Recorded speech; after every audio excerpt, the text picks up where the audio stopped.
I remember asking George Riedel, and he said, you know what it is? One thing, the glass will never let you down. If the wine is in the right glass, it will always come to the fore. You know it, and it sings to you, and it tells you a story about the wine that the other glasses just don't give you.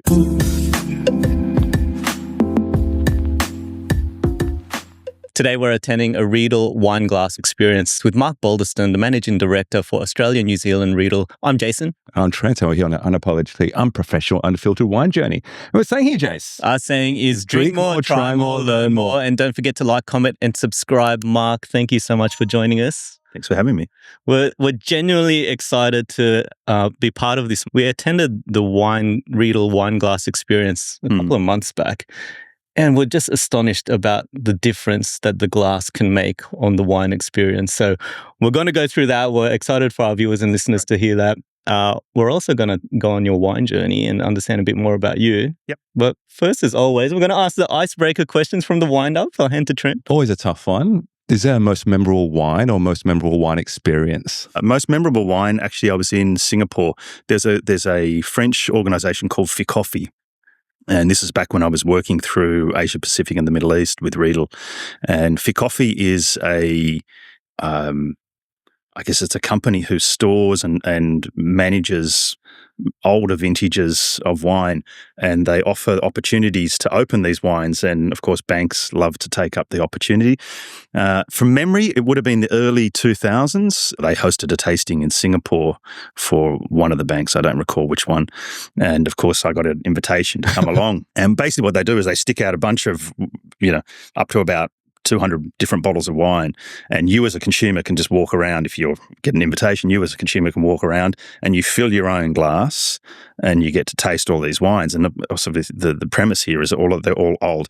There was Grange in the room, and there was the normal, Hill of Grace and the normal sort of characters from Australia, but there was wines from Europe that were 80, 90 years old. And this one wine was a Cantonate Brown 1928 that was, for me, a wine moment and something that changed my view of wine in terms of sort of the longevity. The bottle itself, I got to it very early on because I knew it was there, and I sort of honed in on it. And for me, the fill level was high. It was just one of those wine experiences that the label was not great. It was intact, but I think, as I say, this was a wine that was close to 80 years old, and it was held together. It was so well. There was still fruit. There was still structure to the wine, and there was finesse. But it was that one moment, I have to say, where you really understand how wine can live over the years far better than we can. 90 years, yeah. I mean, it was just an amazing bottle of wine. It was really incredible. And it was, the respect to be able to see it, the fact that someone held on to it for that long. And you think about who made that back in 1928, and then what sort of hands it's gone through over those periods of years, and yet to still be in the condition that it was in, it was quite a considerable thing. So I had a lot of respect for it, and it was one thing that really, for me, made me realize and understand wine is something special and something really unique. And I hadn't seen it before to that level and to that magnitude. Of course, we all hear about these old bottles of wine, but to see them at that age and where it's still held together and still intact was something, what a privilege. What's the last wine that you've had? Well, actually, it was last night. It was a 2004 Bin 389. So it was 21 years of age, and it was in pretty good condition, I have to say. But 389 is one of those wines that can live very well. Fantastic. Okay, next question. A person, past or present, they would love to have a bottle of wine with, and what bottle of wine would that be? For me, it's probably a person in the past is, I never met Klaus Riedel. Klaus was the ninth generation. He was George Riedel's father. I joined the business not long after he left, and Wolfgang Angel, who was one of my colleagues and a dear friend who's based in Japan, he knew Klaus, and he had his experiences with him. And Klaus was a visionary. Klaus was the man who sort of designed this whole concept, this philosophy. And he is the number one reason I'm sitting here in that context. I know he stored wines, and it's interesting because Maximilian has some of his wines in his cellar. And so, they're family wines, and without a doubt, they've been handed down through the generations, and they obviously haven't been consumed by George. So Max has commandeered them and put them in his cellar, rightly so. And I would love to have a glass of wine with him and share a story and learn more about how he did this. Obviously, I know all the company stories and I know I know everything that is documented, and Maximilian has been really the one that has documented all of this. George doesn't care about the past. He had no interest in the past at all, very seriously. Yeah. George is all about the future, whereas Max is also interested in the past. And it's actually helped us learn more about the journey that Klaus went on and what he did and how he went about it. So for me, obviously, it's very topical for me. I've been involved in the company and the business for a long time, and he is without a doubt somebody who I think has changed not only our company, but he has changed the way that wine glasses are shaped globally. There is no doubt about this. He is that one person. That's when no one else was doing anything about wine glasses in that way. He was the one that kind of... Look, there was lots of different wine glass production, but he was the first person in documented history that said, I want to look at the shape of the glass and the content that goes in it.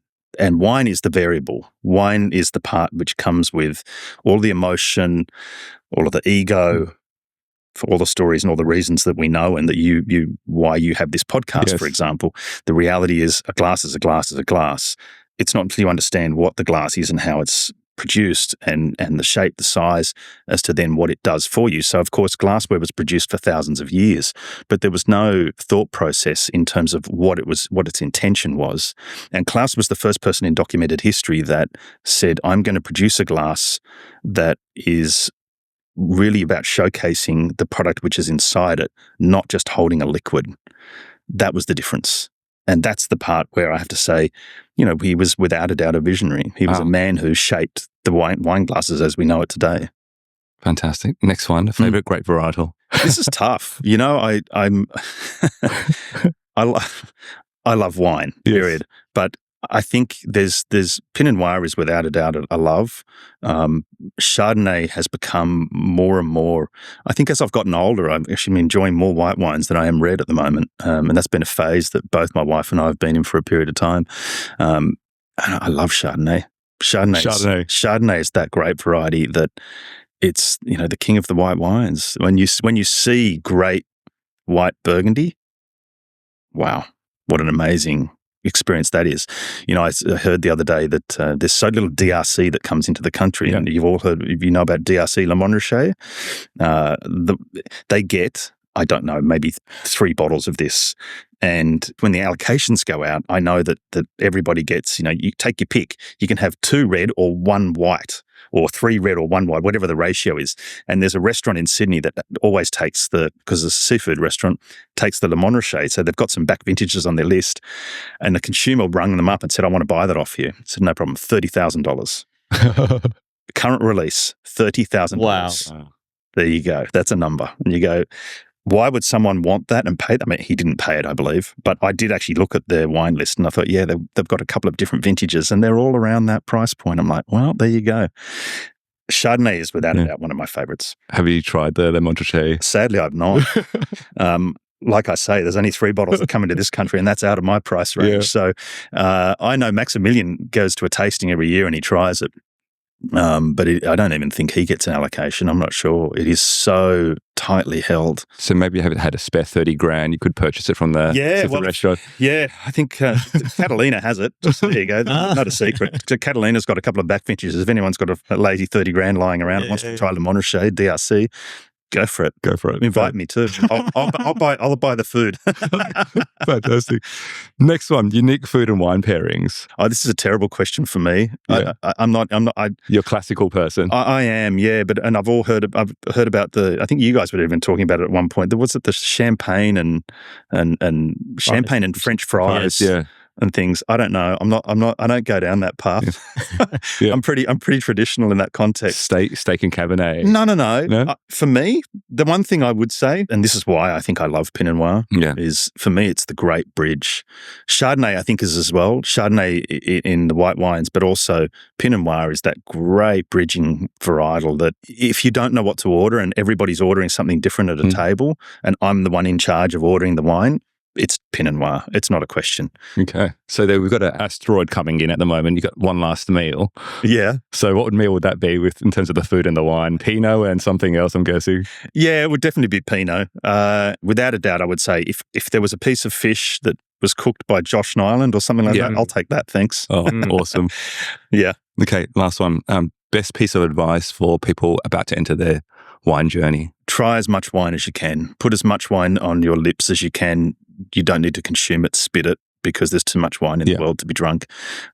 Get out there and I think for people working in wine, depending on what sector of the wine world you want to work in, understanding hospitality and understanding service of wine and what consumers pay for and where the value sits, I think is crucially important.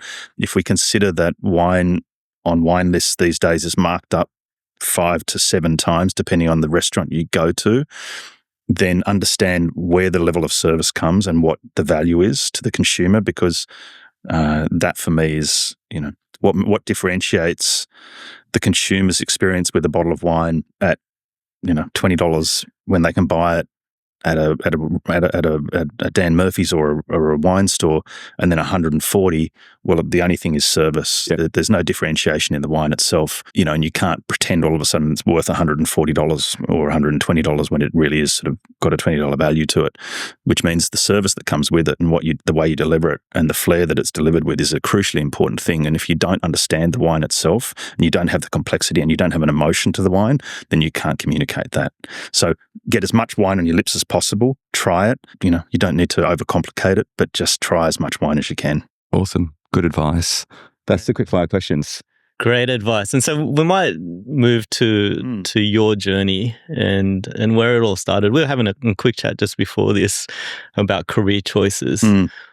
Growing up, I don't think glassware was an option that was highlighted on the career path choices out there. No. But you've gone down that route. What made you decide I want to go into the world of glassware and the wine related to it? That was never, of course, a decision that I thought about. Like you, and yes, you're right. There's no path that leads you onto the journey of wine glasses. I was working in hospitality, and I loved the hospitality industry. And quite honestly, if I wasn't in doing what I'm doing now, I would probably still be in some formal capacity in hospitality. I love service and I love the industry and what it is. I had the opportunity to start working for Riedel, and I mentioned before Wolfgang Engel. He was a person who was fundamental to my early years at Riedel, and he's someone who is highly passionate about wine. He's highly passionate about glassware. I also met George Riedel very early on in my journey with the wine glass philosophy and concept and with Riedel. And George was a polarizing character back when I first met him back in the 90s. He was just starting to find his way in the world in terms of getting broad knowledge of Riedel out to consumers and the industry. He was a big character, and I learned a lot from him. There's no doubt. He is, and it was fundamental to the reason as to why I'm still here. George is one of these characters, love him or hate him. He's big, he's bold, and he's brave, and he will let you know that too. And he taught me an enormous amount about business and an enormous amount about how to build a business, how to build a brand. Without a doubt, I mentioned, Klaus Riedel formed the philosophy and the concept, but without George Riedel making it firstly commercial and making it an opportunity that everybody could enjoy at all levels, whether we talk about entry-level price points right to the higher price points. This was all George. And George was, in that sense, very clever in the way in which he built the business and he structured the business. And, I was lucky enough that he, kept me close enough that I could learn from him. And he is without a doubt the reason that I am still here. I think if it wasn't for him, probably not. I would have probably headed off on a different path. But he's a very passionate individual, very passionate man. He still works in the business. He's retired, but it's a family business, of course.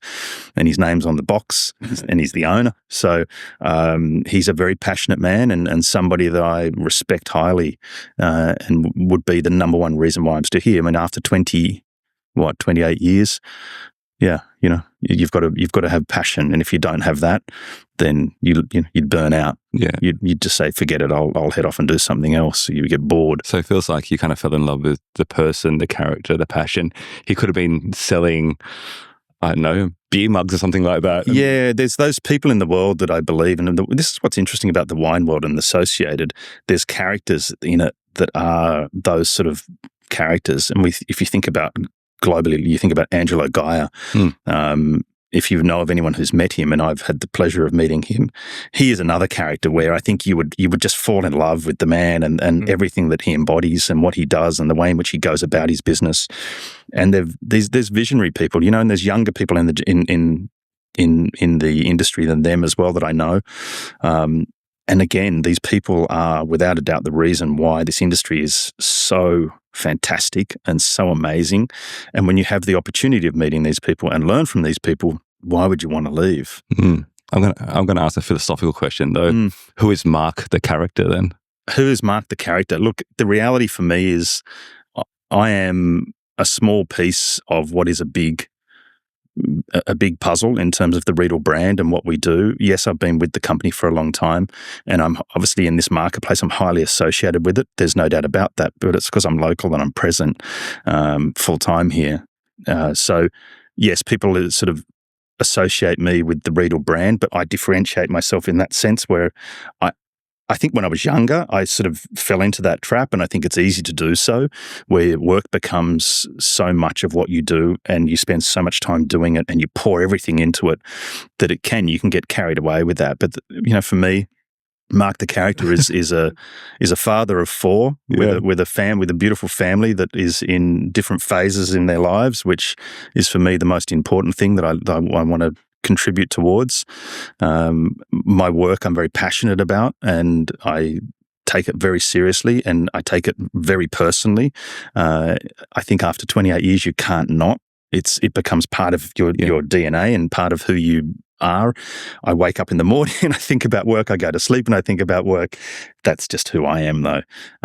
So for me, I'm highly passionate about this brand and what we do and what we stand for, because it also matters and it makes a difference to people. And if you can show people this, then that's for me the enjoyable part. So that's part of who I am. Fantastic. That's what I love to do. Yeah, you also, I think you're quite humble as well, because you were mentioning that, George was a large reason that you're here, but obviously you're also delivering as well. I was reading and listening to a few different pieces of material. Growing up, I'd always felt that Riedel was in the upper echelons of the market around glassware. Riedel, sorry. How do you pronounce it? We had this discussion. It's a good tip I think we've heard. Yeah, you'll win bets on this. Riedel rhymes with needle. Riedel rhymes. If you think of it phonetically, it's like Riesling. Yeah. You don't say Riesling. Yeah. Riedel, Riesling, Riedel, same thing. So think about it phonetically in that context, Germanic, right? Yeah. So Riesling is German. We are German speaking. We're not a German company. We're a German speaking company. And so it's Riedel. Yeah. And no matter how many times I've put that phrase in my mind, Riedel is like needle. I still didn't Riedel say is like needle, Riedel. Okay, good. There you go. Yeah. Correct. Wonderful. Sure. Talking about the business success, like when I was growing up, Riedel was well known. It was in Myers, it was in David Jones, it was all of the places. And the first time that I'd experienced it, my brother actually bought a Riedel, a cognac Vinum. Is that how you pronounce Vinum, it? Vinum glass. That's where I got to see the quality out of that glass.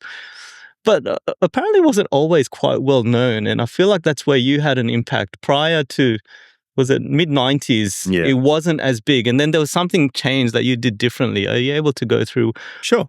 How did you help position it? So Riedel goes back here and has been present in this marketplace, I believe, back into the 1950s and 60s. Not so much 50s, sorry, 1960s, definitely 70s. Whether there's product around still, I've got a little bit that has come from, I believe, the 70s. I've got some product that sits in my office, which we found. But it was very decorative pieces, and it was more the history of the business. The modern company that we know today, and I could split the company in sort of two parts, so to say, is we had a lot of bowls, plates, vases, candlesticks, and we had a lot of decorative items, clocks, all sorts of sort of small pressed items which come out of our factory in Kufstein, handmade pieces. The concept and the philosophy, if we talk about wine glasses specifically, this was all the newer concepts, which the family actually didn't even own the distribution rights for Asia Pacific. They'd been given away. And so George Riedel actually shut it down and closed it for a period, and then, of course, wasn't worth anything. So then we restarted. So we restarted in 89, 90, somewhere there. And the early 90s is when we really started to ship again. But products came to the market, and you mentioned the line Vinum. up until early 2000s, we only had, so 1973 was handmade, 1986 was when machine made came in, and that was Vinum. 1989, we did a line called Overture because restaurants wanted the Vinum concept, but didn't want to pay the price of Vinum, so we did Overture, which was the entry-level product for us.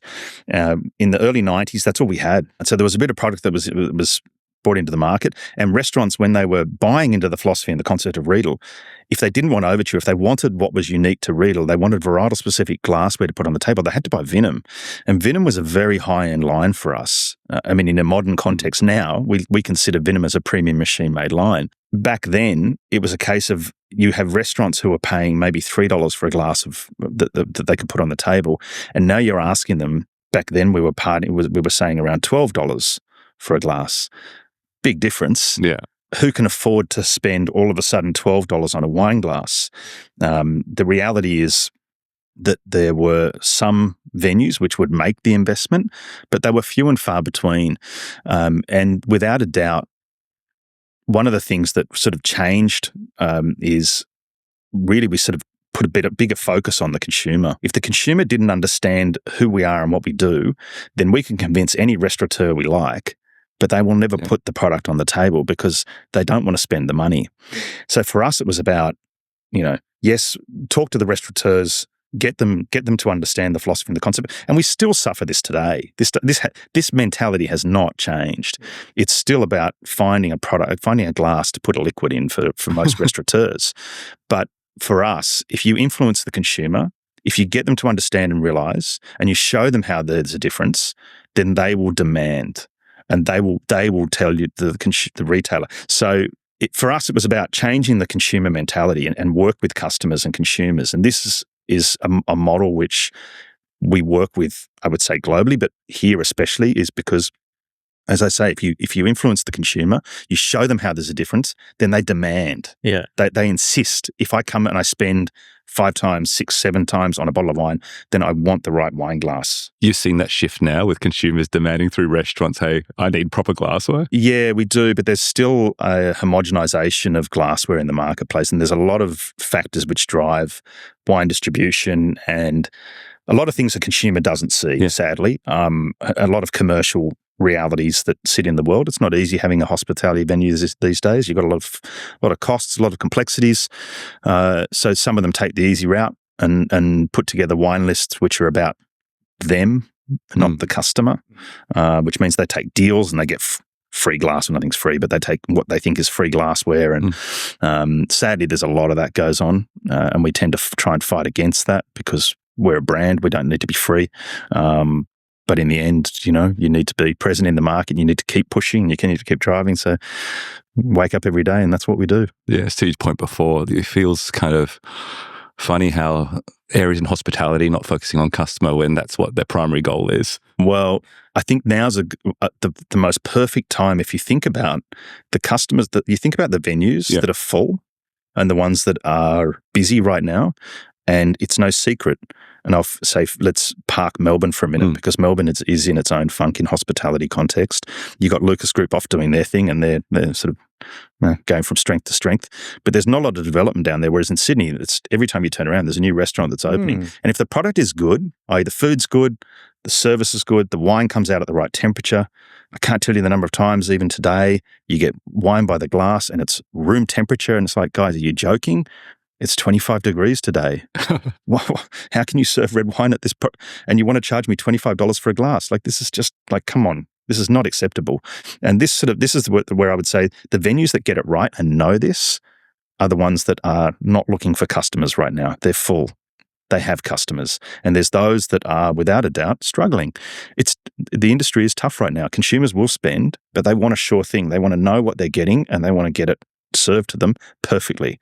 They're not prepared to take a risk right now. And I think that focus on consumers is part of the reason why we're excited to do this experience, because to me, this class has taught us so much about consumers and the impact that the wine glass can have on the experience itself. And so you've got some fantastic glasses in front of us. Did you just want to talk through what they are? Yes, I would love to. So this is a new, I say new line. This is a re-engineered line. And there's two glasses inside of this that are two of the bowls, I should say, that are two of the original glasses for us. This line is called Riedel Superleggero.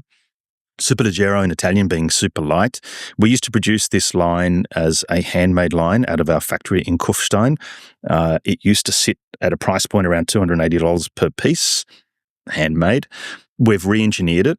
And this is a celebration of modern technology when we think about how we can produce wine glasses by machine. We're very proud of the fact that we own machines in-house in our own factories that our technicians built from the ground up that can produce a glass that looks like a handmade glass, but in fact is executed by a machine. It is technology which is unique to us. Nobody else has it. I proudly say this. We don't offer this technology to anybody else. We don't share this technology because it's so unique. And we know that there are other manufacturers that are chasing, but nobody has yet to produce anything of this quality level. The two bowls that are the most important to us are the Burgundy Grand Cru and the Bordeaux Grand Cru. And I'll simplify it, Pinot Noir, Cabernet. Yeah. The Burgundy Grand Cru was first designed in 1958. This is the original bowl itself. It looks identical to our handmade bowl. And the Bordeaux Grand Cru was designed in 1959 and put into production in 61. So these are, if you think about the really early stages of Riedel and everything I'm going to talk about beyond, it's always, I would say, this glass is without a doubt the mother. Yeah. This is where it all comes from. And it was designed originally as a glass with no reference to wine. It was called Pockel Hock, which has a translation of trophy goblet in German. It was designed as a showpiece by Klaus Riedel in our factory in Kufstein. And only some years later, he learnt that, in fact, this was a glass that was amazing for the wines from Burgundy. Over the years, we've then looked at it in a more modern context, and we say that, without a doubt, Pinot Noir, but this is a big glass, clearly, and you can see, and this is a glass that needs these bigger wines. We have, of course, many different ranges and lines. I've brought it along today because I love this line. I use the Superleggero line a lot. Once you get used to the finesse and the lightness and the elegance of the way in which the glass feels in the hand, it's hard to hold some other glasses sometimes. Yeah, see? Yeah. I was just holding it. You can feel it's almost like a bit of air that you're holding. You know what it is? There's always an apprehension with a glass of this size as well. People get a bit daunted by it. I understand. It's a big glass. Yeah. Once you then get used to using it, I tell you, you don't want to use anything else. It becomes quite emotive. Do you get worried about breaking it because it's so light? It's so fragile? No. This is also, if you use a glass for what it was designed to be used for, and you won't break it. The thing is, we tend to treat wine glasses differently. If I said to you, you think about the level of care that you would show towards the windscreen of your car, right? But you're talking about a piece of glass this thick, and you're worried about if a stone hits it or don't touch my windscreen, and you're very careful with your windscreen. A wine glass which is this thick, you become very cavalier around. You bounce it, you drop it, knock it over, and we don't tend to think about it. But the reality is, well, of course it's going to break in that context. It's common sense. But, we put more care into something that's thicker, and in fact, than what we would, a wine glass that really costs $75 as opposed to your windscreen, which costs you a couple of thousand. So, there's a difference of mentality. The reality is, if you mistreat a wine glass, without a doubt, you will break it. But if you just use it for what it was intended to use for, and you hold it the right way, then no, you won't break it. Yeah. Just for my education as well, like coming not from the industry, Superleggero is one range. What are the other kind of ranges from? We have many. Riedel? So firstly, I mentioned already some time ago, Sommeliers is the original philosophy for us. Sommeliers is the handmade line, designed in 1973. Originally, it was 10 glasses. We've expanded this now to around about 30 different shapes and sizes. We have a range of spirit glasses inside of this. Then we have Superleggero, this line, which is a machine-made line. Sommeliers, by the way, is our only full handmade line. We have another concept and product called Fatto a Mano, which is in Italian handmade, but it's a machine-made bowl with a handmade stem. So it's hand-finished. Yeah. And the reason we do that is because we can get better finesse with the, and obviously a higher rate of production of the machine bowl, which is the most important part. And the stem is architecture. So the stem comes, and we think about it, whether it's the height, the shape, the color, In Fato Mana, we always put colours. So if you love colours, Fato Mana is a great line for this. But the bowl itself is without a doubt a varietal-specific wine glass bowl, tried, tested, known. And then we have other lines like Performance. Veloce is one of our new lines. Veloce you would have experienced. Yeah. Veloce is a beautiful line. I love Veloce. Veloce is, again, Italian speed. The Italian reference, I have to just tell you, by the way, we're an Austrian company with German manufacturing, but George Riedel's mother was Italian. Oh, that's the link. Hence the link. Yeah, I got it. So, I keep mentioning the word Italy, and I'm like, okay, you guys might think, what's going on with Italy? What's the fascination there? So that's because of George Riedel's mum. The grandma. And then we've got other lines, and Venom. There's probably more Venom here in this market than any other line. We have a line called Veritas, which is a duplication of Venom. And then we have the all-important O series, stemless, designed in 2004 by Maximilian. And then we have other lines from Extreme and Overture, and on the list goes. I remember going to the Maxi experience, said that, going to it, it's actually going to confuse you more complexity into your world. So it does feel a bit like that, because I know we've also got like the Wine Wings ones go, which glass do I use when? Because it also like Pinot glasses as well. Like, is this Pinot glass? Is that Pinot glass? I'm very lucky that I have someone who works with me, i.e. my wife, who is fantastic. She's much better communicator than I, but she's better. I can verbalize it. She can write it. Yeah. So I give her an idea, and then she writes it down. I'm like, yeah, that's exactly what I meant. I'm like, great. I didn't say any of those words, but that is exactly what I meant. And so she's actually defined for us every range in terms of where it sits from a consumer standpoint. And we put this information online, so this is available. Yeah. So if you actually look online on Riedel.com, all of the descriptions of the ranges actually are awesome. hers, and she's fantastic in that context, because it tells you whether it's wine. It gives you basic ideas, and you can sort of say, well, am I this type of consumer? I don't know. Let me look at let me look to see where it sits, and that will give you a pretty good scope as to where it fits for you. Now, we've gone through the two reds. Do you want to talk about the whites? Yeah, so, one is a champagne glass, and the other one is the most important glass, in my opinion, because it is the one for Chardonnay. This glass for us is a bit of a one-trick pony. It is Chardonnay, Chardonnay, and Chardonnay. And we've always got glasses that are, without a doubt, good for various other varietals. And if you think about champagne, this is not a bad white wine glass in general. But the reality is it's a fantastic champagne glass, whether we talk some pink or white. The Burgundy glass is fantastic also for Nebbiolo, so Barolo. And in fact, we've done some tests just recently with Grenache from the Barossa, which stylistically is lighter in style. Works excellently with this glass. This was the chosen glass in a workshop situation with Yalumba. And then we've got the Bordeaux glass, which is the 5 red grapes of Bordeaux: Cabernet Sauvignon, Merlot, Malbec, Petit Verdot, and Cabernet Franc. Not Argentinian Malbec. I'll park that off to the side because it's a very different animal. But if you think about those 5 red grapes of Bordeaux, then this is the glass that is suitable for all of these variants, whereas this is the Chardonnay glass. Yeah. But if you love Chardonnay, like I do, then this is your glass. I like to tease the industry to say they've all got an allergy. The wine industry or the restaurant hospitality industry has an allergy to this glass. Some of them get it and use it and love it, and those that understand it use it. Those that don't put everything in a Burgundy glass. Yeah. And it's okay, great. So you have white Burgundy on a list, you have red Burgundy, you distinguish the difference on your wine list. Yeah. You know that one is red and one is white, and yet you stick them all in the same glass. What's that about? You know what it's about? It's about them. It's not about the consumer experience. Because if it was about the consumer experience, you would then analyze it properly to say, wait a minute, Chardonnay does have its specific glass. So I brought a bottle of one of my favorites. This is without a doubt Shure & Smith M3. I love what these guys do. I love this wine. I think this is stylistically a wine which in this country we produce exceptionally well. These guys do an amazing job of it and have done so for quite some time. For anyone who has not tried M3 Chardonnay and you want to understand what modern Chardonnay is in this country, go find yourself a bottle and it will give you a real good education as to what Chardonnay can be, what it is, the longevity. This is 2018. So from memory, current release actually I think is 23 I think they've just released 23, so 5 years of age.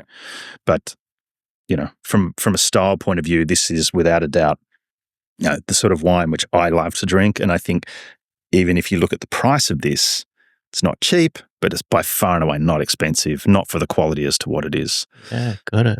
I actually haven't had one yet, so I'm very excited to try it. You haven't tried this? No, so I'm very excited. We've bought 2 glasses. Should we be Well, I brought pouring 4. Yeah. 2 white? Look, I'm going to sort of use the Burgundy Grand Cru as a good analogy here. Actually, in fact, pour a bit into your champagne glass as well. Just champagne glass stylistically is a glass that a lot of, in a hospitality sense, would be used as a standard wine glass. Where you think about wine by the glass, pour a bit into your Burgundy glass as well, because this is, you got talking broad brush here, standard wine glass, varietal specific. The other 2, of course, but one is treated by the industry as the Burgundy glass, and the other one is the most specific glass. I haven't actually looked at this vintage in a little while, so I don't know how it's looking. But I know the wine very well, and if you want to, start with your Chardonnay glass. Question though, being a novice coming into wine, pick up glass, put in your mouth. But I feel like I see some people swirl, some people prepare the glass, this, that. Like, what is the right way to maximize the glass that you purchased? Over the years, I've heard a lot of consumers, and I don't know where they get it from. They say, "Oh, you swirl the wine so you can aerate the wine." No, that's not correct. Aerating is cutting the surface, and you end up with bubbles. You think of in the winemaking context, the pump over, aeration, this type of thing. Pouring wine into a glass, the only thing you're going to do here is increase the evaporation surface. That's it. Which means what's evaporating here? It's molecules, compounds which evaporate, which become the aromatic experience of the wine, the aroma. If you were to leave the wine just flat sitting in the glass, it'll still evaporate, but it's going to do it very slowly. So what we're doing here is we're increasing the evaporation surface. Now, 2 ways of doing it. If you're not sure about swirling and you're worried about that, you're going to get to a table and you're going to decorate people around you, don't do that. Just pour it to the edge, right? Yeah. And just that way you can just pour it like this, nice and easy, and that will do exactly the same thing. There is no variance, but it will mean that you're not going to pour wine over yourself or your friend next to you. Smelling wine, and this is the part that I would say most consumers don't really understand. I think there's no doubt if a hospitality venue offers you a smell, okay, they crack off the top these days.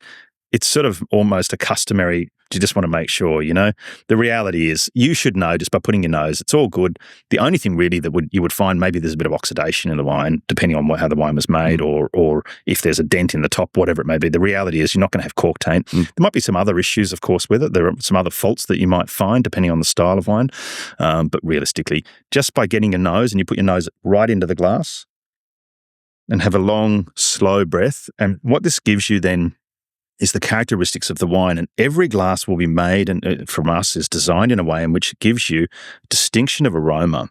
So up front, what you're going to get from the Chardonnay glass is you get that some lovely sort of stone fruit character. So even at 5 years of age, you've got a little bit of the primary fruit characters. Underneath this, you get some of the vanillin components of oak and that toastiness.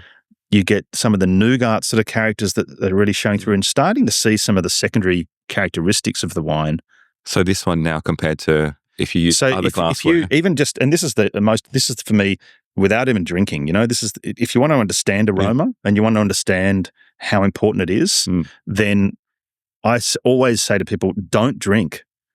Don't resist the urge to drink, because if you want to understand the importance of how aroma can impact glasses and your enjoyment, and that's what it is, boil it all down. Everything I talk about, by the way, is all about wine enjoyment. We just complicate it as much as possible. Sure, we understand that, but that's not our intention. But if you understand aroma, you understand enjoyment. Because if you were to pick up your Pinot Noir glass in direct comparison to what we just smelt, and what you'll smell straight away is the wine becomes very muted. It's hard to define what the wine is. It's hard to pinpoint it. You know it's there, but there's almost so much going on that there's nothing happening at all. Yeah. Which is surprising given the shape of the bowl, because it's still quite wide and you've got this little tip. You know what it is? Yeah. Is that the brain says big glass, better, more. Yeah. That's natural. And consumers will gravitate. If I was to say, the Cabernet glass, we sell globally. I mean, here we sell more Shiraz glasses, but without a doubt, we sell more Cabernet glasses globally than any other wine, any other glass. Is it because more people are drinking Cabernet? No. It's because it's the largest glass, and the people just want the big one. Sure. It's all about volume. Of course, as much as we can talk about aesthetics, we can talk about function. Consumers buy based on aesthetics. And the reality is, folks, this holds close to a bottle of wine. This will hold actually a bottle of wine, fill it to the top. Yeah. Don't do this and then try and swirl it, of course, but, rendered useless. But the reality is that's why the way that consumers buy. But if you bought based around the way in which you enjoy, then you would buy completely different glasses. If you were to pick up your champagne glass, for example, just to smell this, completely different. And here's now a third different characteristic of the wine, overtly simplistic, a little bit of oak showing through on the nose. But interestingly for me, the Pinot Noir glass showed a heat in the wine. It showed an alcohol component that I didn't detect in either of the other two glasses. And if you have a long, slow breath, this is where you start to see it. And it's always the glass will profile but depending on the glass, the heavier part of the wine that it's leaning towards, which the wine in the right glass will always show the right way. And this is something that I was taught. I remember back to the very early experiences with Riedel. Yeah. And I remember asking George Riedel when it comes to doing our wine glass experiences and coming to sort of educate people about the glasses, like what's the fundamental to it? And he said, you know what it is? One thing, the glass will never let you down. And I said, what do you mean by that? And he said, if the wine is in the right glass, it will always come to the fore. You know it, you can see it. And all my experiences over the years when we do wine glass workshops where we look at different shaped glasses for different characteristics or different wines is I deliver this exact same speech to people. Look for the glass where the wine looks seamless at its best. There will always be a glass which will stand out and show you what it wants, show you where it sits best. You can't hide from it. Visually, just looking aesthetic. At it. No, I'm talking about aromatically. Yeah, okay. Sorry. Yeah. In this context, I always talk in an aromatic context and palate. Got it. There'll be a wine that will drive your emotion. Yeah. And that's the part where you look at it and say, right, I know I've found the right glass now because this is where it comes out. And it sings to you and it tells you a story about the wine that the other glasses just don't give you. Yes. Not some of them can be good. Yes. Like a splitting hair scenario, but they just lack that finesse and that real fun and enjoyment in the wine. Yeah. So straight away when I smelt it, the Chardonnay glass was singing. This was a bit muted. This I couldn't tell I couldn't put my tongue exactly to what it was, but there was something a bit different about it. That maybe the fruit's not shining as much, but there's absolutely a difference between them. I would suggest have a sip from your Chardonnay glass and feel the palate weight, feel the texture on the palate. I mentioned Chardonnay is like the king of the white wines. It's such a textural wine, and it's got so much going on the palate. Whether we talk about the sort of the sharp acidity leading into the lactic creamy acidity, and I'm liking that creaminess that's coming stylistically. Yeah. Oh. I even think from a temperature point of view, it's probably bang on. Yeah. Here, this is one of the joys. Chardonnay can take that bit of warmth to it. Because it gives you the structure. You still get all the fruit forward characters, so you still get those lovely tropical fruits up front. You get the softness on the middle palate. You get good acidity, but you get beautiful long palate. And the memory of a wine will always be determined by the length. And if the palate is long, then there's the memory is just, it's there. It's that constant reminder as opposed to that instant and it's gone. Yeah. Have a sip from your Pinot Noir glass, just for example, and this will be the good highlight for you. Feel what happens immediately when the wine touches the tongue. You get sour. A bit more stringency on it as well. Yeah. But that creaminess. You lose that check creaminess. the aftertaste. And this is, so you think about what is your memory of the wine now? And what do you think about the wine? You think about the wine in a marked context because you say, well, it's not quite right. Yeah. And the saddest part, if I said to you, have a second sip from this glass, have a second sip. Yep, do it. Feel what happens in quick succession. It amplifies the stringency about it. Gets drier. Yeah. It becomes more sour, bitter towards the back. Bitter back, yeah. And then this is the memory you have of this wine. So you know what happens in a natural reflex situation where as consumers, humans are wonderful at hand to mouth, right? You know what it does? Stop. You want to slow down consumption? No problem. Stick wine in the wrong glass. You won't enjoy it. Right. I did a tasting the other day and I always say to people, when you find someone who hates a wine, right? The variety, whether it's Riesling or it's Chardonnay. If you put it in the wrong glass, they always go, oh, I prefer it here. You know why? Because it masks everything they hate about the wine. Right. Yeah. And it's like, right, this is exactly what it is. And I had someone do this to me the other day, and she was challenging me. She said, I prefer it in here. And I said, asking for your question, I'm like, you really don't like this wine, do you? And she said, oh, no, I hate it. I'm sorry, I thought you were trying to tell me that you love the wine normally and you prefer it here. I'm like, wow, I'm really off here. I don't know what's going on. Yeah.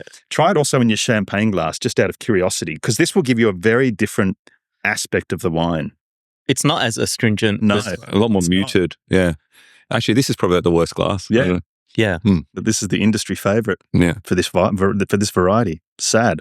And the reality is here, but if you think about the complexity of the wine and then you think about it in the champagne glass, you lose the full enjoyment of what this wine is. Yeah. I'm going to probably confuse myself a bit more as well. So we talk about wine being quite organic. It changes over time. Yep. Does the glass still fit that as the wine evolves as well? Wine would need to be very old to demand a different shaped glass, because as long as it's true to the variety itself, then the glass will benefit it. Mm-hmm. There's no doubt. Just building on that varietal piece as well, we talk about like Margaret River Chardonnay being very different to a Yarra Valley Chardonnay or a Tassie Chardonnay. Like, does that still work? Yeah, absolutely. So as long as the wine is made true to its variety. Okay. If you think about what makes, and you've got to see, you're looking at whether we look at the picture and you say, all right, well, this is a pretty picture or it's a big picture or whatever it may be. If it's made true to the style of the wine, the variety, Chardonnay being made true to its variety, then the DNA of what makes it unique, forget about the intricacies of it. The DNA of what makes it Chardonnay is the same. It doesn't matter whether it comes from this vineyard or this vineyard or this country or that country.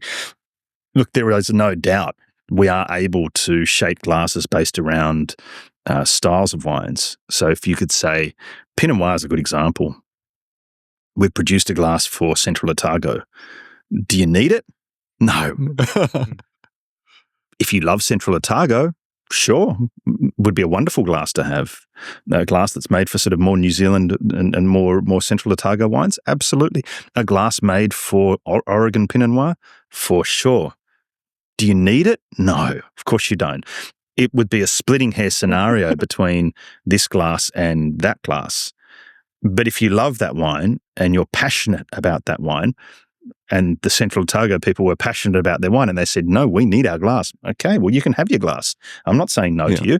The reality is it's all based on what your desire is. And if, do you need a glass for each individual Grange? Of course not. What a ludicrous situation. Could it be done? Yep, yes. Without a doubt. Is it splitting hairs? 100%. Does it make sense? I would say no. Because I would guarantee we could find you a happy medium in the middle there that would be the good bridge between them all. And no one, I don't believe, would be able to tell the difference. Yeah. And can we talk about the shape of these glasses and why it makes a difference to the tasting, the science behind it? Well, why is the Chardonnay glass better for this variety? I have to say, this is a question which is very hard to explain to somebody without trying it, firstly. Secondly, the easy answer is sort of defaulting back to what I mentioned before. Each varietal has its own unique DNA, its own unique structure and style. If you have to think about it in terms of weight of wine, opening diameter of the glass, and how the separation of aromas sit inside the glass. If you make the glass, you put this wine in here, why is there such a fundamental difference between these two? Essentially the same thing is happening inside the glass, right? The wine is still evaporating inside of here and it was still sitting inside of here. But based on the weight, I always say aromas, and the reality is aromas stop at most intense right at the top of the glass. The point at which they come out of the glass, they're in the open air, of course, and then you are subjected to wherever you're sitting, the environment. If you're sitting outdoors, if you're sitting in a restaurant and maybe it's really smoky, whatever it may be. Aromas will stop at their most intense right at the top of the glass here, which means if you put your nose in and smell, you smell into the chamber of the wine. There are, without a doubt, and this is where, from a consumer standpoint, it's a very easy way to explain it. There's 3 distinct aroma profiles that you would detect in wine in this order. And it references back to if you think about what is the most fundamental important element when we talk about enjoyment of wine, it's fruit. Yeah. Fruit is the part where the point of which, the wine gets too old. What has it lost? It's fruit. Yeah. It'll be something interesting to see, look at, to enjoy, but maybe, and curious, but it might not be the best wine in the world. Fruit and floral will sit here. Mineral and earth and alcohol and oak will sit down to the bottom in this layer. Now, if I then take this wine and I put it in this larger glass with more air coming in, you know what happens here? You get fruit and floral, mineral and earth, alcohol and oak here. So when I smell, what will happen? The first thing that I will smell is the heavier components because they'll be drawn out first. Right. Because naturally, if you pull aroma aromatically through your nose up, always the heaviest will come to the top. Yeah. You will always pull the heavier and the lighter will then sink to the bottom. Yes. Which means when you smell from here, you end up with the heavier aromas coming forward. You end up with more of the oak and you end up with an alcohol aroma in here, which you didn't detect here. Why? Yes. Because you smell the wine in its correct stages. And this is the fundamental to, and this is why I come back and say always, aroma leads the palate. Yeah.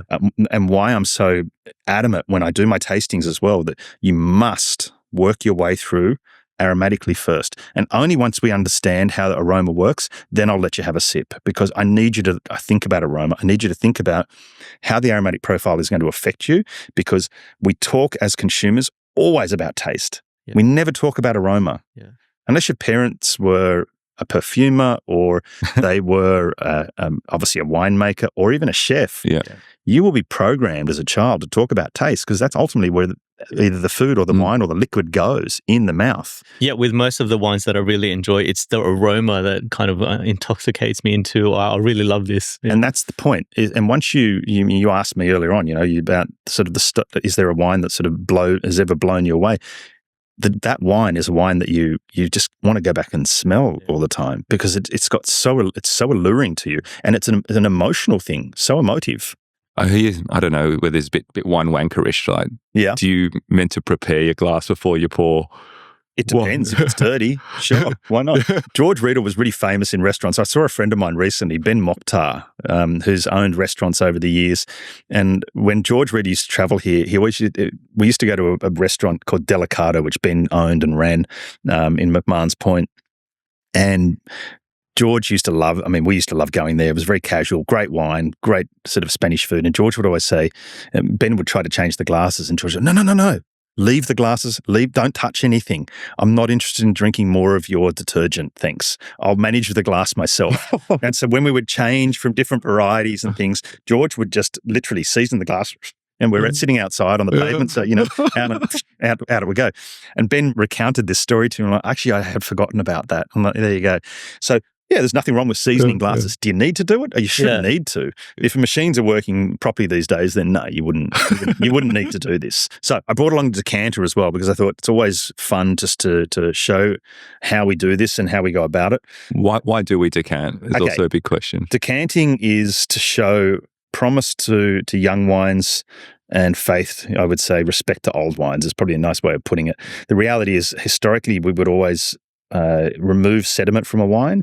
Young modern wines like this, 2017, forget it, there's no sediment, which means you can literally upend the whole bottle in here. This piece that I've brought along is called Sunshine. This is an Amadeo. The Amadeo was first designed for us by an Austrian architect in 2006 to celebrate 250 years of Riedel. It's also the shape of the lira. It was also 250 years of Mozart coinciding. And that was his inspiration and where he came to from it. It's a piece we're very proud of. It's become over the years our most successful decanter. It's super easy to use because wine goes in one way and out the other. And as you'll see, when you pour from this, it gives this lovely fine stream. And which I spoke before about aeration. Yeah. That's aeration. Yeah.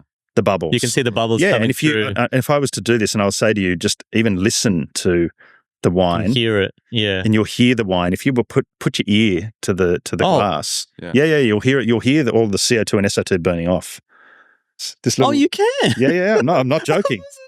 No, I'm not joking. The bubbles were popping. I'm not joking. This is a thing. You know. Wow. And this is aeration. The reality is SO2, CO2 naturally occurring also to mask, i.e., easiest way to sort of think about this and explain it, if you think about open a bottle of wine one day, come back to it 24 hours later because you didn't consume it all. Yeah. Some wines go the journey easily and are amazing. They're better the next day than what they were the first. Other wines don't make the journey of the 24 hours. And what it tells you is the CO2 burnt off. There was nothing left to protect the fruit. Fruit oxidizes. If you want to speed up this process, i.e. it's for the consumption now, pour it into the decanter, make the wine move and flow, and then what you end up with ultimately is a better wine immediately. Do you believe in double decanting? Is that if the wine is of a style where it needs to be really like it's super tannic, it's young, it's edgy, you shouldn't probably really even be drinking it right now, then without a doubt, double decant. But otherwise, you shouldn't need to double decant. Yeah. Nothing wrong with doing it in that situation. If you're desperate to try that bottle of wine and you know that it's, it's not ready to be drunk, then without a doubt. But it's not part of the common routine. Trent, do you mind holding that up to the camera? Great. Yeah. Perfect. Visually see that. And I always do think it is a piece of art. The colours and the shape that are going through it. Yeah, this is a decanter, which of course comes from our head office and our main factory in Kufstein, and is a handmade piece that we're still producing in Kufstein. We don't allow anyone outside of that to do it. It's a piece which is uniquely Riedel. And so what we've got in the bottle is a 2017 Cab Sav from Voyager Estate. I would suggest you start with your Cabernet glass, and this be a really good highlight of, from a style point of view. I mean, you look at the aroma here on the Cabernet glass, and you look at the structure, and we think, the oak complexity, that little bit of chocolate sort of character, aroma start to show through, but it's bright fruit forward. It's got the smokiness and that toastiness of the oak, and then when you look at it in the Pinot Noir glass, it's more sort of sour fruits show through, simplistic, and then comes that almost vanilla oak, which is not a charriness, it's not a smokiness, it's a real simplistic approach to the wine, just completely masking what this wine is. And young Cabernet, and this is the one thing you'll always discover with young Cabernet, I would still classify this as young 2017 Cabernet, in the right glass, the tannins will sing to you. The tannins will really have this lovely finesse and elegance on the palate. And in the wrong glass, they become edgy, dry, and marked. Have a sip. Silky, finesse, structured, elegant, and the tannins are in the Burgundy glass, bigger. It becomes the memory of the wine, and you say, "Wow!" They're almost green-like tannins. They're presented in a completely different light based on the shape and the size of the glass. And this is the fun part where I have to say, I mentioned it before, you can't hide from this. It happens whether I'm knowingly putting it in front of you or whether you're doing this on your own. Yeah. If you were just to pick up the Burgundy glass, the sad thing is you would say this wine has a higher percentage of tannin and is probably a little bit marked in this context. Maybe it was a bit green. You would make an assessment on the wine that would be potentially unfair. Yeah. It's surprising though, like we've been drinking wine for so long, like surely we would have perfected it pretty soon now in terms of glassware. Like, are we there or is there still more to come? From us? Yeah. We're always perfecting. We're always challenging what we do. The workshop process is unique to us. The Riedel family designed the philosophy and the concept of how to operate a workshop and understand the wine glasses. The only thing that I would say will change as time goes on is if style of wine changes. Then yes, without a doubt, the glass will have reason to change in shape. And we have seen this over the years. We have seen that situation. Interestingly, Champagne, I bought a Champagne glass. We didn't open any Champagne, but Champagne was one of the last regions to fall. But if you look historically at what they were doing and how they were doing it, they weren't so much about the enjoyment of Champagne. They were about the celebration of Champagne. It was marketed differently. And then all of a sudden they got clued on and they're like, well, wait a minute. We want Champagne drunk across a meal, and so we better understand what it is, and we better start teaching consumers that as opposed to just have a celebration, clink, and off we go. So the only reason I think, as I say, that it would change is if style of wine is changing that is being produced. And we have seen it because historically we would also have said that the Shiraz glass is a much better Grenache glass for us. And the workshop I did just recently highlighted the fact that it was actually the Burgundy glasses, without a doubt, the best glass. The Shiraz glasses were performing well, but not as well as the Burgundy glasses for Grenache. Yeah. Are there many people doing an education piece on the importance of the glassware? I haven't seen much on it. And how does that word get further out to the customer? Because really, that's the people that we're trying to say it's important, the glassware, in your experience. Look, we host tastings on a regular basis for consumers. We do them at different events. We host our own. I mean, you came to the Semillon tasting. Obviously, we only do that if he's here, but I do my own tastings. We speak to 2,500, 3,500 consumers or people per year, every year. And you say that's not a lot, but over a period of 28 years, it adds up. I've got a team here that also conduct tastings and events. We do them for trade, so we do trade events from an educational standpoint, because that's a large part of what we do. Yeah, helping trade understand and realise the importance and how they can utilise it in their business to grow their business, to give better value to the customer, because that's what it boils down to. We also do it in a consumer context. So best is, if you are interested in this, engage with me either on social media through my Instagram channel, or alternatively on Riedel.com. Get our newsletter, because we always announce our events and tastings on that. Yeah. And that gives people a pretty good understanding as to where we are and what we're doing. And certainly feels like more of this needs to be out there, and the public and the consumers need to understand the difference. Something? Yeah, I was going to say, we're in the inner west, we're short of cupboard space. Sure. What do we pick? Okay. I'll be quite controversial as well. I've seen universal glassware. I don't know what your take on that is. Or do I just go for my kind of set of 4? What should I be looking at? Imagine if I said to you, great, we're going to go out and we're going to play 18 holes of golf, and I want you to play it with a putter. What would you say to me? You'd be like, no, thanks, I'll pass. You can't drive. It's going to be long. It's going to be a long day. Yeah, it's going to be boring and long. And you know what? I just won't bother. Yeah. Yet you would happily pick up a generic wine glass and go, well, I'll consume wine and I'll pay good money for it. Universal glasses are all about simplicity of the trade and the industry. I don't believe they're of any value at all to the consumer. They don't exist. It does not exist. There is no such thing as a universal glass. You can call it whatever you want, but that does not exist. Yeah. But I think that's the universal glasses, without a doubt. It's the one thing that is I get we all want it. Yeah. I understand the need. The unicorn, the Swiss Army knife of glasses. It doesn't exist. Yeah. Move on, people. It's more about convenience. That explains why it's not on the Riedel range, because I haven't been able to see them. Yeah. No, we don't make it. So I don't go for the Swiss Army knife. What do I go for in my cupboard space? So you mentioned you live in Inner West. Yeah. And I talked before about Riedel O. The reason that Riedel O was even designed because people couldn't fit glasses in their cupboards, and it's exactly the bowl without the stem. Now, the purists of the world, there's no doubt I've met many people. I hate the stemless glasses. I just, yes. I'm the old traditionalist. I'm like, okay, well, that's good. We've got stems for you, so that's okay. But if storage is really that much of an issue or space, then we say go with the stemless glasses. They are the bowl without the stem. It's exactly what it is. Will they perform the same way? You bet. They absolutely will.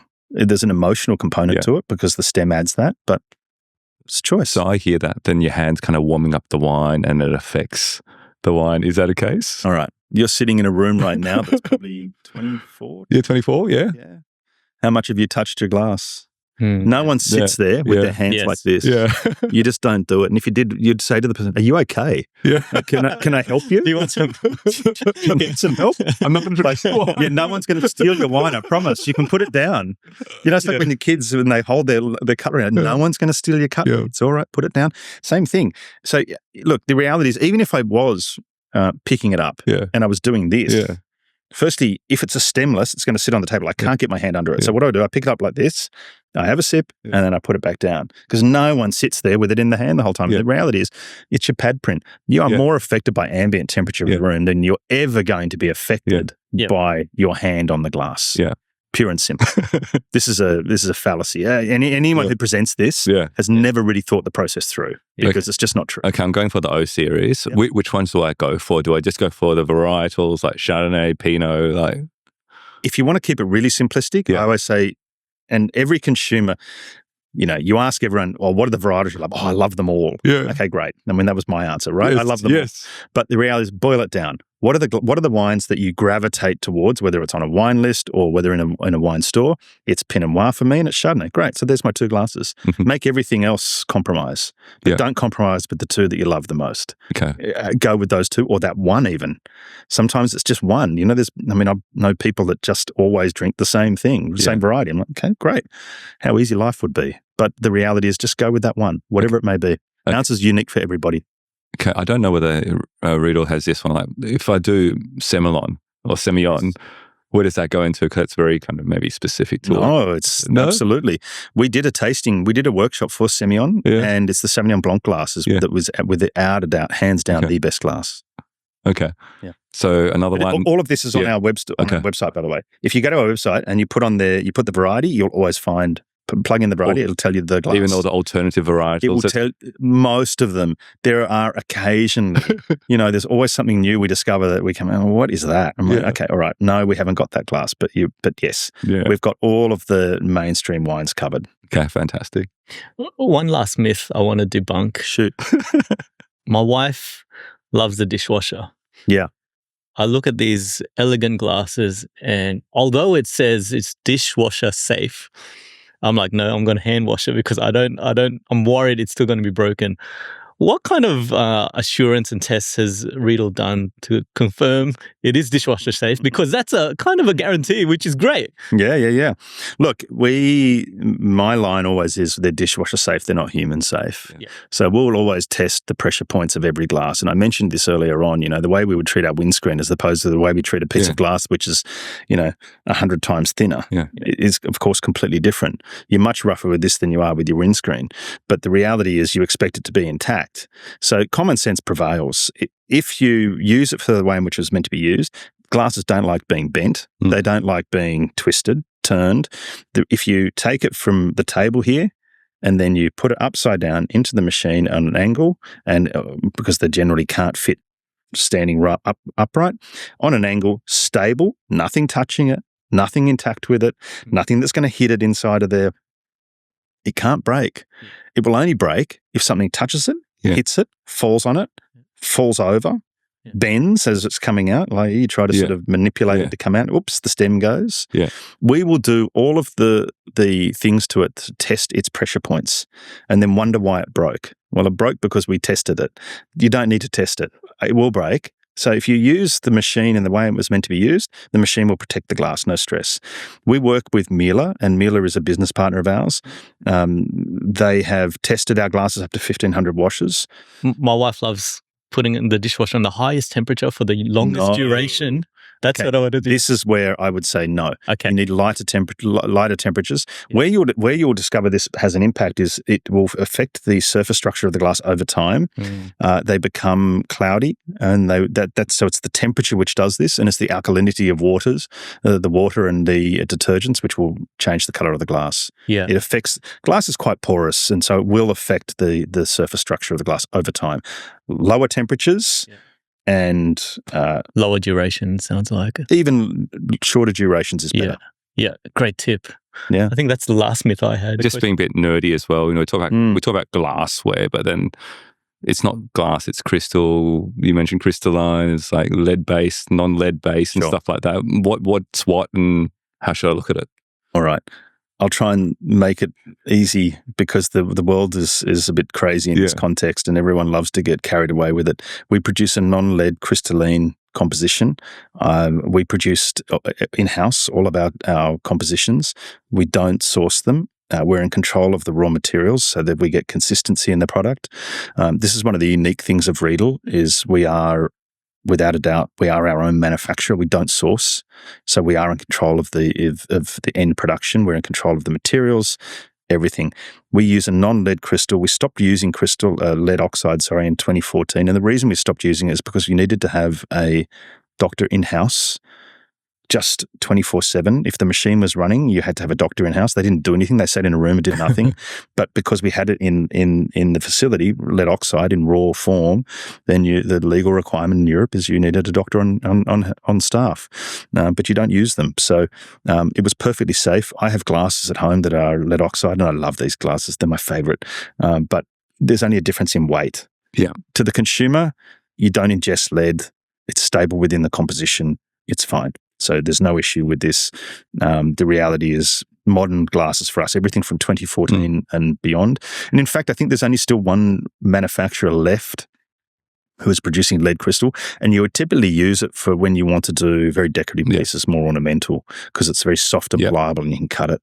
We talked about detergents for glassware, decanters. How do you clean it? How do you clean it? Is it just water, is it? Or what is Water it? What's the right best? way? Yeah, soda water is best, full of carbonic acid. If you need to use anything to remove stains, we always say denture tablets is best. We loan these out and they come back sometimes in quite a state. Yeah. Denture tablets and dry them out and they come back to new. We're probably at the tail end of the interview, and it's been such an experience, again, reinforcing the message about the importance of glassware. Mark, did you have any last messages for our viewers and audience? Look, I would encourage anybody, if you're even vaguely interested and haven't been to a tasting with us, come and engage with us, have a chat to us and let us show you how the glass works. It's fun. It's an enjoyable experience and we love to showcase it, and we love to see consumers learn about it, because if you enjoy wine and you spend good money on wine, then you should have an interest to come and learn about it. Yeah, completely agree.